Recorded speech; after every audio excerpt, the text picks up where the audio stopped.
Shalom, Royal Bosnertes, pastor Gustavo aqui, Ministério Apostólico Reino do Leão, e hoje nós vamos falar de mais um tema sobre os dons.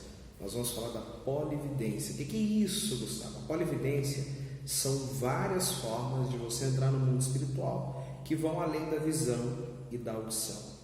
Aliás, aqui, né? A audição é aqui. A polividência, ela pode se manifestar de várias formas, eu vou trazer alguns exemplos aqui. É toda percepção extrasensorial, toda percepção dada pelo discernimento de espíritos ou pela profecia. Bom, vou ler aqui a introdução. Devido ao pecado, estamos cada vez mais separados de Deus e, por consequência, estamos longe do mundo espiritual, percebendo apenas as dimensões físicas. Nessa percepção, nossa percepção extrasensorial precisa ser mais uma vez despertada pela unção do Espírito Santo, para que possamos desfrutar dos presentes espirituais que o Messias conquistou para nós no madeiro. A polividência é um nome técnico para a percepção extrasensorial do mundo espiritual que se manifesta de inúmeras formas. A polividência é a ativação singular ou simultânea de muitas percepções do mundo espiritual. Entre elas pode estar a visão, audição, olfato, paladar e tato espiritual. Você pode sentir um gosto que te remete a algo que o Senhor queira te revelar, um cheiro que remete a algo que o Senhor queira te mostrar, ou até mesmo tocar em coisas espirituais. A polividência também se aplica quando temos uma visão unida à audição, e quando vemos e ouvimos um anjo ao mesmo tempo, pois temos a clarividência e a clareaudiência juntas. Então, uma pessoa que tem polividência, ela vai ter experiências mais profundas do que quem só tem a visão e quem só tem a audição. Existem muitas pessoas que têm os dois, mas não é polividência. Vou explicar. Você está orando e você vê um carro. Aí você pergunta, o que é esse carro? Aí você vê uma voz. Isso são os dois, clarividência e clareaudiência. Mas se você tem uma polividência, você vê o carro, por exemplo, batendo. Não vem uma voz dizer o carro bateu. Não, você já vê o carro batendo. Então já é os dois juntos.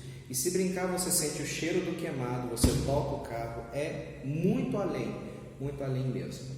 Então vamos falar um pouco sobre como a polividência se manifesta. Através de aromas espirituais, né? Eu vou trazer um texto alegórico, tá bom? Esse texto não é um cheiro mesmo, é um texto alegórico. Para a árvore, pelo menos a esperança, se é cortada, torna a brotar e os seus renovos vingam. Suas raízes podem envelhecer no solo e o seu tronco morrer no chão.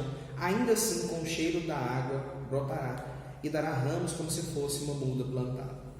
Embora seja uma alegoria, esse texto fala que o espírito, vento, sopro, pensamento, virtude, energia, passando pelas narinas, te faz sentir um ambiente de como os espíritos estão se movendo ali.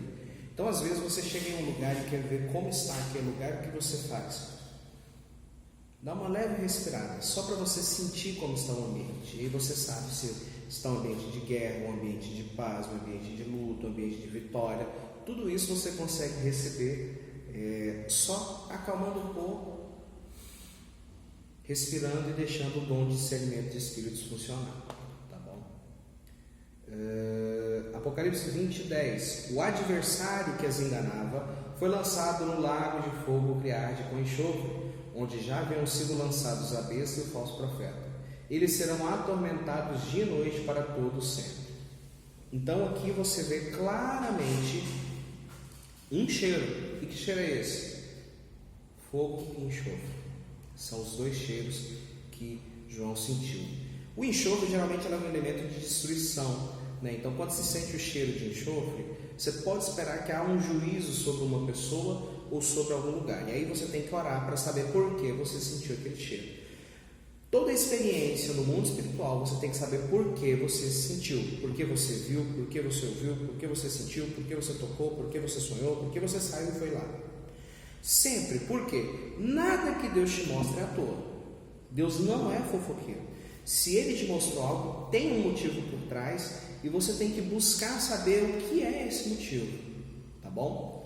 Tato espiritual. O tato espiritual não demanda necessariamente que você saia do corpo, tá bom? Você não precisa sair do corpo para ter um tato espiritual. Você pode ter acordado.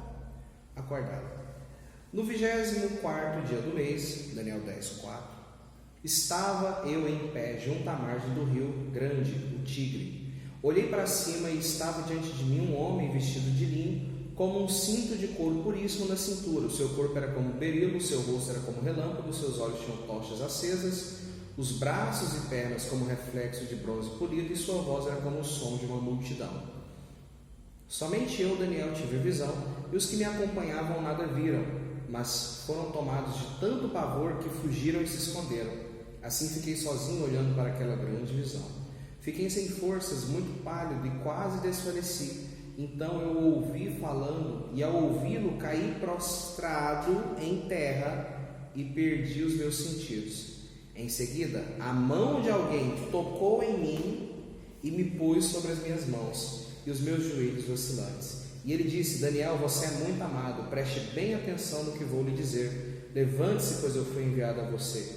Quando ele me disse isso, pus-me em pé, tremendo. Mas Daniel foi o primeiro a sentir eletricidade, se brincar. Então, ele teve uma visão, na verdade ele teve uma polividência, né? Teve uma visão e ele viu algo que ninguém mais viu, era espiritual. Já ouvi gente dizer, não, ele viu um homem, mas por que ele sozinho viu o homem e ninguém mais viu? Porque era um espírito, era um anjo, e esse anjo, quando ele o viu, esse anjo carregava uma glória tão grande. O anjo, não estamos falando que era o espírito de santidade, era um anjo, carregava uma glória tão grande que Daniel caía prostrado, rosto em terra e perdeu seus sentidos. Sabe o que aconteceu com Daniel? Catalepsia projetiva. Ele não conseguia se mexer, a paralisia do sono. Foi o que aconteceu com ele.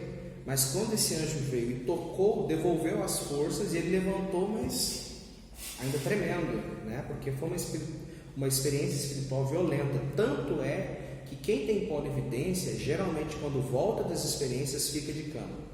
Daniel ficou de cama. Por quê? Porque era uma experiência tão forte, unida a uma unção tão grande, que cansou, simplesmente cansou o corpo, tá? Paladar espiritual tem a ver com a relação das coisas que sentem. Tem a ver com a relação de coisas que as pessoas sentem, os símbolos espirituais. Você pode sentir algo amargo na sua boca, como pode ser o que a pessoa sente, ou então pode sentir algo doce, algo amargo, algo bom, algo ruim, gosto de uma fruta. Por que tem esses gostos? Geralmente eles estão associados com palavra de conhecimento. Deus quer te fazer entender alguma coisa que esteja acontecendo e Ele te dá um gosto. Por exemplo, Apocalipse 10, 9 ao 10. Assim me aproximei do anjo e lhe pedi que me desse desse livrinho. E ele me disse: pegue-o e coma-o, ele será amargo em seu estômago, mas em sua boca será doce como mel. Peguei o livrinho da mão do anjo e comi, e ele me pareceu doce como mel na minha boca, mas ao comê-lo, senti que o meu estômago ficou amargo. Então me foi dito: é preciso que você profetize de novo acerca de muitos povos, nações, línguas e reis. E, cara, isso é totalmente incrível. Eu me lembro de pessoas já que estavam conversando, senti um gosto de uma comida, falei: nossa, sentindo um gosto de não sei o que. Não, isso é o que eu estou fazendo agora, você acredita?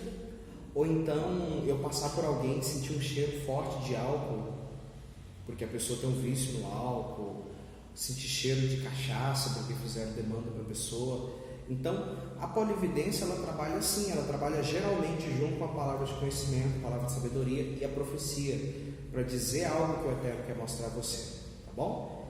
Então, essa foi a aula de hoje, a polividência. Que o Eterno abençoe a todos. Lehit Hawat.